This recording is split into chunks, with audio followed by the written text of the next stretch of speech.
할렐루야! 3월 22일 금요일입니다. 여러분 함께 오늘 오세훈 시작하시겠습니다. 살아계신 하나님 감사를 드립니다. 한 주간 동안 주님 은혜 가운데 지켜주시고 귀한 금요일 새날을 열어주시니 감사를 드립니다. 주님이 정하신 때를 우리가 다 헤아릴 수 없지만 주신 그 경륜의 길을 걸어갈 때 순종함으로 감사함으로 찬양하며 주님 나아가기 원합니다. 오늘도 말씀하여 주옵소서. 새로운 은혜를 사모하며 나아갑니다. 예수님의 이름으로 기도합니다. 아멘. 여러분 오늘은요 요한복음 17장 1절에서 8절까지 말씀입니다. 요한복음 여러분 17장은요 예수님께서 세상을 떠나시기 전에 드리셨던 위대한 중보기도의 장이 나와 있는 말씀입니다. 주일까지 이 17장이 계속되는데요. 저희는 오늘 이번 한 번만 이렇게 금요일날 같이 큐티를 나누게 될 것 같고요. 토요일과 주일도 큐티 하시면서 이 중보기도장을 함께 묵상하시면서 주님의 마음을 산책하실 수 있는 여러분들이 되셨으면 좋겠습니다. 자, 여러분 우리 1절부터 함께 들어가 보겠습니다. 예수께서 이 말씀을 하시고 눈을 들어 하늘을 우러러 이르시되 아버지여 때가 이르렀사오니 아들을 영화롭게 하사 아들로 아버지를 영화롭게 하게 하옵소서. 때가 이르렀사오니. 자, 여러분 여기서 예수님께서 말씀하신 이르는 때가 이르렀사오니 라고 말씀하신 이 때는 어떠한 때를 말씀하시는 것인가요? 네, 하나님께서 예수님을 통해서 이루실 그 구원의 계획의 절정이죠. 그 십자가 대속 그 시간, 그때 그것을 이야기하시는 것이죠. 그때가 이르렀다. 자, 그런데요. 우리도 마찬가지죠. 나를 향한 하나님의 계획, 나를 향한 하나님의 때 우리는 이것을 기다리면서 살아가고 있는 우리는 성도들입니다. 그러시죠? 하나님께서 나에게 이것을 약속하셨는데 언제 그것을 이루시려고 하시는 거지? 본격적으로 내가 생각하는 그러한 일들을 나를 통해 이루실 그때가 과연 언제이지? 언제까지인 거지? 얼마나 기다려야 하지? 우리 그런 궁금함을 가질 때가 참 많이 있는 것 같습니다. 오늘 말씀을 보니까는요. 나를 향한 하나님의 계획이 이루어질 때까지 가장 좋은 방법으로 기다리는 것. 어떻게 하면 가장 좋은 기다림의 방법을 우리가 가져갈 수 있을까? 주님이 하신 그 방법 그대로를 우리가 닮아가기를 원합니다. 여러분 오늘 2절 말씀을 보시면 예수님이 이렇게 말씀하세요. 아버지께서 아들에게 주신 모든 사람에게 영생을 주게 하시려고. 예수님은요 당신의 이 때를 기다리시면서요 당신의 그때 하나님이 당신을 통해서 이루시려고 하시는 그 구원의 사역, 당신의 그 때를 기다리시면서요. 예수님께서는요. 하나님이 당신에게 주신 그 사명, 이것에 집중하는 삶을 사셨습니다. 그 때를 기다리시면서 하나님이 당신에게 주신 사명, 이것을 집중하는 삶을 사셨어요. 자, 그 사명이 여러분 오늘 이 2절에 나와 있지요. 하나님이 예수님에게 주신 사명, 그것은 무엇이었나요?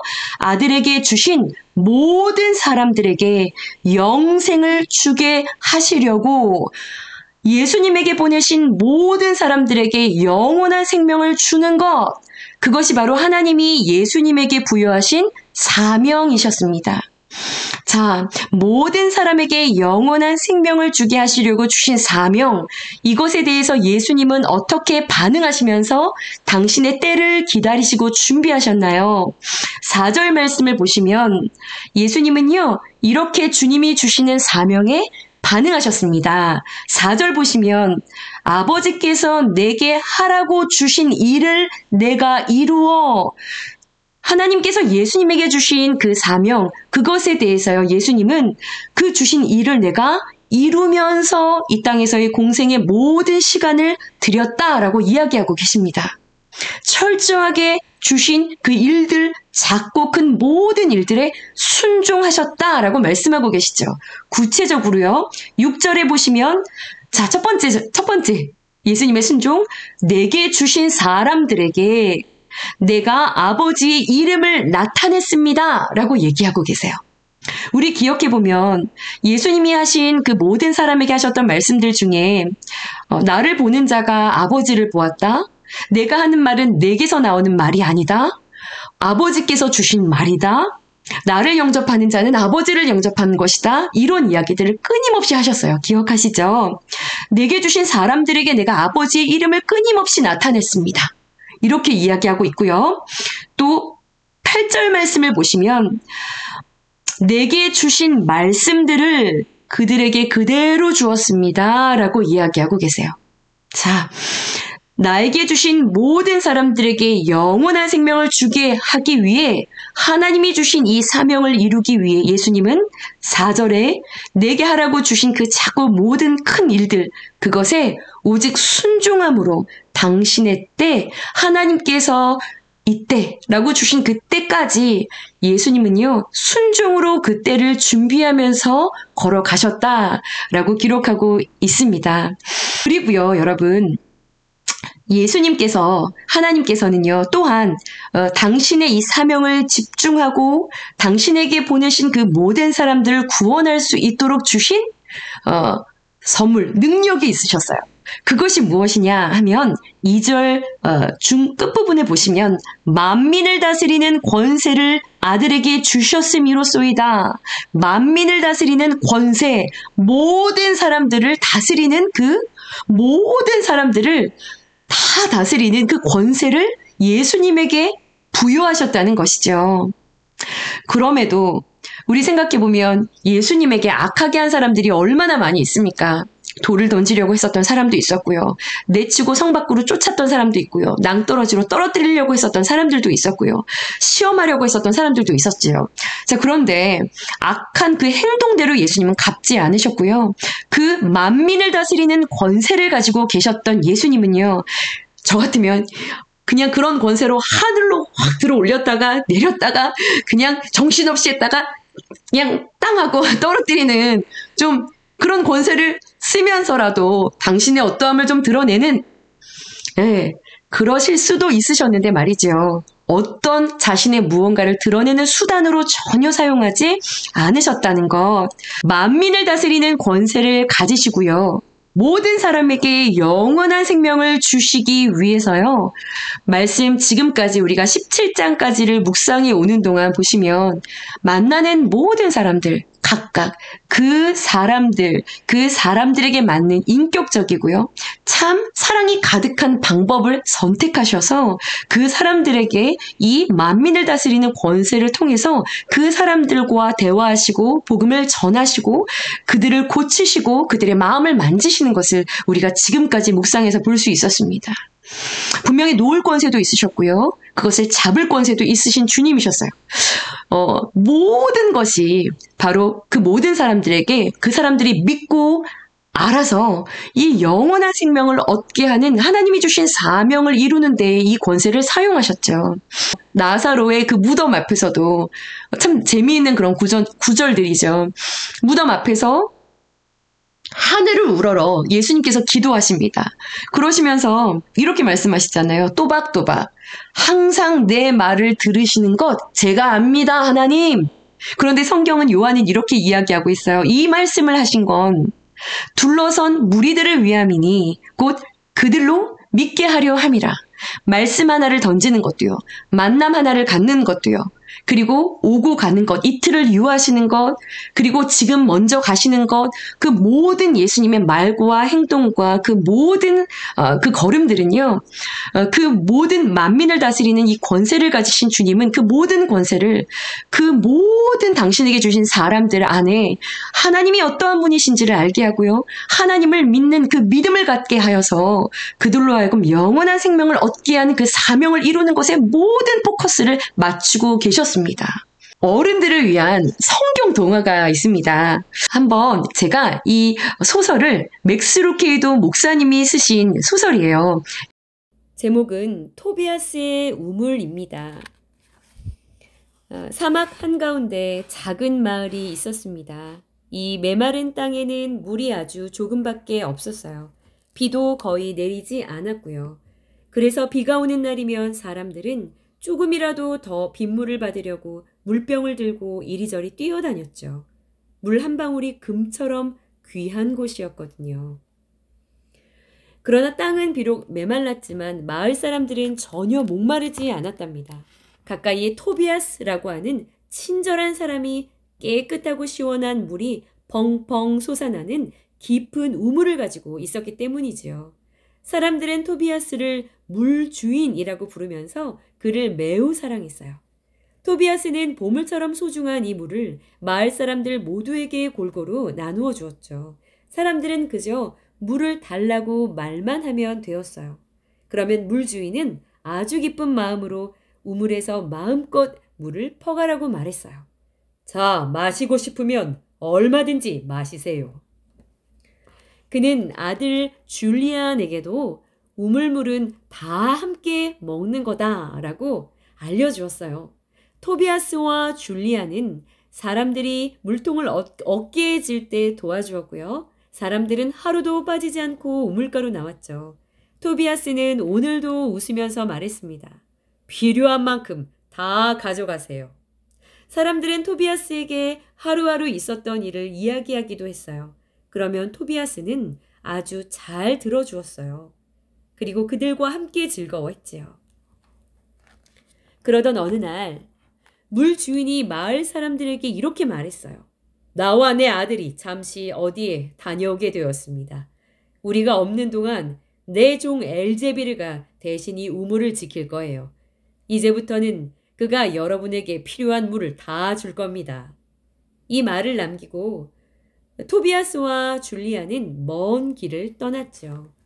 사람들은 토비아스와 줄리안이 떠나는 것이 무척 슬펐어요. 하지만 물 걱정은 하지 않았어요. 엘제비르가 얼마든지 물을 줄 테니까요. 엘제비르는 물을 맡은 자로 얼마 동안 기뻐하며 물 주인이 말한 대로 했죠. 날마다 사람들이 물을 달라고 오면 열심히 물통에 물을 채워주었어요. 필요하면 얼마든지 가져가세요. 물이 많으니까요. 한동안 사람들은 아무런 걱정 없이 하루하루를 보낼 수 있었어요. 그러던 어느 날 엘제비르는 마을 사람들이 물을 받아가면서도 별로 고마워하지 않는다는 사실을 눈치챘죠. 모두들 고맙다는 말 한마디도 없이 물통만 잔뜩 채워서 쌩 하고 가버렸거든요. 엘제비르는 이런 사람들이 너무나 미웠어요. 그래서 누구에게나 다 물을 주어서는 안 되겠어 라고 생각했죠. 그는 물 주인의 마음을 잊어버리게 된 거예요. 엘제비르는 마을 사람들에게 큰 소리로 말했어요. 모두들 잘 들으시오. 이제부터는 고마워하지 않는 사람에게는 물을 주지 않겠소. 사람들은 이 말을 듣고 무척 놀랐어요. 그리고 모두 물을 퍼갈 땐 고맙다는 말을 잊지 않으려고 애를 썼지요. 얼마 후에 엘제비르는 사람들에게 친절하게 대하지 않거나 동물들을 못살게 구는 사람들이 있다는 것을 알게 되었어요. 그래서 이번에는 착한 사람들에게만 물을 주기로 결심했죠. 엘제비르는 말했어요. 서로한테 불친절한 사람한테는 절대로 물을 주지 않겠소. 사람들은 물을 얻기 위해 엘제비르를 기쁘게 하기 위해 열심히 노력했어요.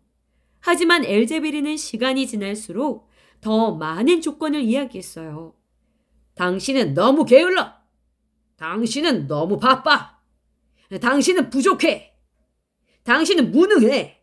엘제비르는 이런저런 이유를 대면서 사람들에게 물을 주지 않았어요. 결국 마을 사람들은 물을 얻을 수 없어 힘들어했죠. 그들은 고통스러웠고 병들어가기 시작했어요. 사람들은 슬프기도 했지만 화도 많이 났습니다. 도대체 어떻게 해야 엘제비르의 마음에 들 수 있는 거지? 이제 얼마 안 있으면 우리 모두 목말라 죽게 될 거예요. 사람들이 시끄럽게 떠들고 있을 때 한 사람이 조용히 그들 가까이로 다가왔어요. 엘제비르는 처음 보는 이 사람이 왠지 싫었죠. 당신도 어지간히 물을 먹고 싶은 모양이군. 당신은 뭘로 나를 기쁘게 해주겠소? 어디 한번 봅시다 그려. 엘제비르는 은근히 빈정거리면서 말했죠. 그 남자는 조용히 우물가로 다가와 사람들에게 말했어요. 나는 여러분을 도와주러 왔습니다. 당신 누구야 도대체? 그 남자는 머리에 쓰고 있던 수건을 천천히 벗었죠. 사람들은 숨을 죽였어요. 여러분, 저는 물 주인의 아들 줄리안입니다. 여러분 모두와 함께 사이좋게 물을 함께 나누어 마시라고 아버지께서 저를 보내셨습니다. 사람들은 그 말을 듣고 너무 기뻐서 펄쩍펄쩍 뛰었죠. 엘제비르는 겁이 나기 시작했지요. 마을 사람들은 엘제비를 혼내주고 싶었어요. 엘제비르는 물을 주지 맙시다. 맞아요. 엘제비르는 나쁘고 악한 사람이에요. 악질이에요. 옳소. 사람들은 소리를 쳤어요. 그때 줄리아는 손을 들어 사람들을 조용히 시켰어요. 여러분, 아버지의 물은 모든 사람에게 주는 선물입니다. 엘제비르는 온갖 핑계를 대며 우리가 물을 마시지 못하게 방해했어요. 저도 알고 있습니다. 하지만 착한 사람들만 물을 마실 수 있다면 여러분 중에 누가 이 물을 마실 수 있을까요? 줄리아는 엘제비르의 어깨에 손을 얹었어요. 엘제비르, 당신도 이 물을 거저 받았소. 그러니 다른 모든 사람들에게도 이 물을 그냥 나누어 주십시오.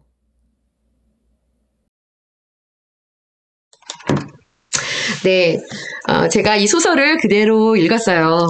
네, 여러분 어떠신가요? 예수님은요, 만민을 다스리는 권세, 영혼 구원에 대한 사명을 가지시고요. 만민을 다스리는 그 권세를 예수님께서는 사랑함으로, 용서함으로 한 사람 한 사람에게 맞추어서 그 권세를 사용하셨지요. 우리는요, 우리에게 이 권세가 주어지면은요, 자꾸만 주인 노릇을, 이 엘제비르처럼 주인 노릇을 하려고 합니다. 분명히 주님께서 우리에게 사명을 주셨는데 그 사명에 순종하지 않고요. 그 사명의 자리에 앉아서 또한 때로는 판단하고 그리고 정죄하면서 주인 노릇을 하려고 하는 것 같기도 합니다. 그러나 주님은요, 권세가 있으셨지만 하라고 하신 일을 이루기 위해서 끝까지 그 권세를 영혼 구원을 위해서 사용하시죠. 여러분, 2절 말씀을 오늘 또 보시면은요, 아버지께서 아들에게 주신 모든 사람에게 영생을 주게 하시려고 만민을 다스리는 권세를 아들에게 주셨음이로소이다. 이 말씀의 관점으로요, 우리의 삶을 또한 이렇게 조명해 보면은요, 우리에게 일어나고 있는 작고 큰 사건들이요, 나와 그리고 내 주변에 있는 모든 사람들에게 영생을 그리고 구원을 주시기 위해, 구원을 이루시기 위해서 이 만민을 다스리는 권세를 가지고 일하고 계시는 우리 주님이 주시는 사건들이라는 것을 또한 인정해야 될 것 같습니다. 2절과 같은 시각으로 우리의 삶을 조명해 보면 그러한 말씀을 또 우리가 묵상해 볼 수가 있어요. 아들에게 주신 모든 사람에게, 우리들에게 영원한 생명을 주시기 위해서 만민을, 모든 사람을 다스리고 계신다라고 말씀하고 계시죠. 네, 나에게 주신, 그리고 내 주변에 주신 모든 사람들에게 우리 가운데 허락하신 작고 큰 그 모든 사건들은 나와 그리고 그 주변에 있는 모든 사람들의 구원과 그 구속의 일들, 그것을 이루시기 위해서 주님이 이루어 가시는 사건이라는 것. 요즘 나의 구원을 이루어 가시려고, 나의 가족의 구원을 이루어 가시려고 만민을 다스리는 권세를 가지신 예수님께서 나의 삶에서 지금 일하고 계시는 것이 무엇인지 여러분 묵상해보면 좋을 것 같습니다. 우리가 순종하면서요, 하나님께서 하시는 그 일들을 인정할 때 3절 말씀처럼요, 유일하신 참 하나님과 그가 보내신 자 예수 그리스도를 온전히 알게 되는 영원한 생명, 영생을 누리게 될 줄 여러분 믿습니다. 또한요, 5절 말씀처럼요, 우리 역시 사명에 집중하는 삶이 하나님께는 영광이요, 나 역시 더할 나위가 없이 존귀하고 아름다운 모습으로 살아갈 수 있는 길임을 깨닫게 하십니다.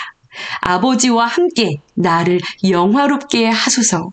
그 사명을 이루는 그 삶이 결국 하나님께 영광이고요, 나 또한 존귀한 자리에 앉게 하시려고 하시는 하나님의 계획이라는 것 여러분 믿으면서 가실 수 있으셨으면 좋겠어요.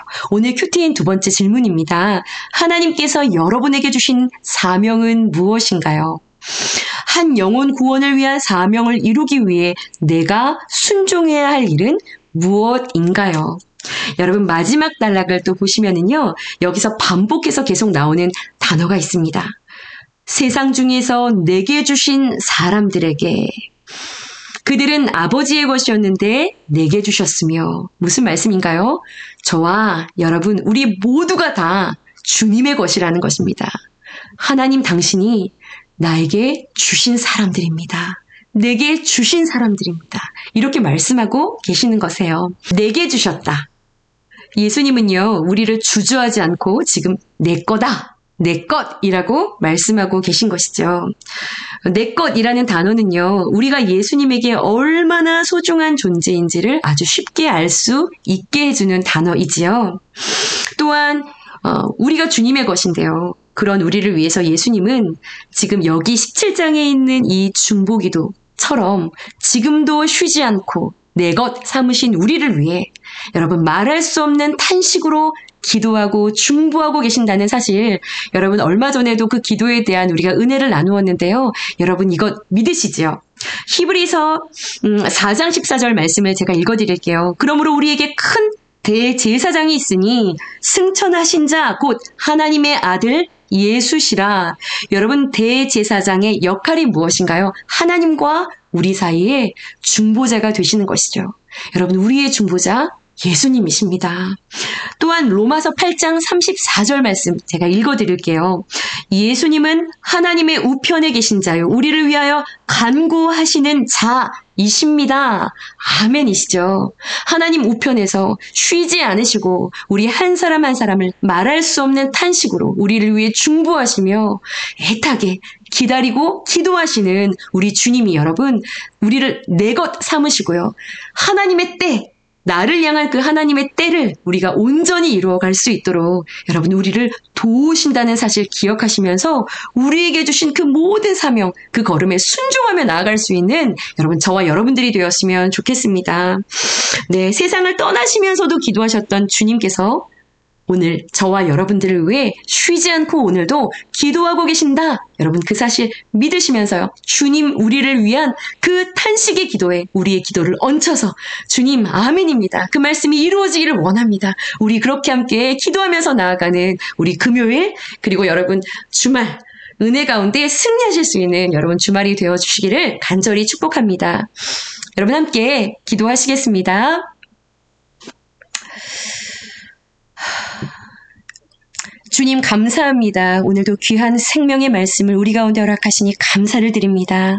나를 향한 하나님의 계획과 나를 향한 그 하나님의 때를 기다리며 언제쯤이면 그 약속이 나에게 이루어질지, 언제쯤이면 나에게 주신 그 나의 그 모양을 완성해 가실지 그 때를 기다리며 때로는 지치고 때로는 포기하고 때로는 힘에 겨워서 손과 발을 다 주저앉아 그저 주님이 해 가시겠지 하고 수동적인 자세로 주저앉아 있었던 우리들의 모습은 없는지를 주님 돌아봅니다.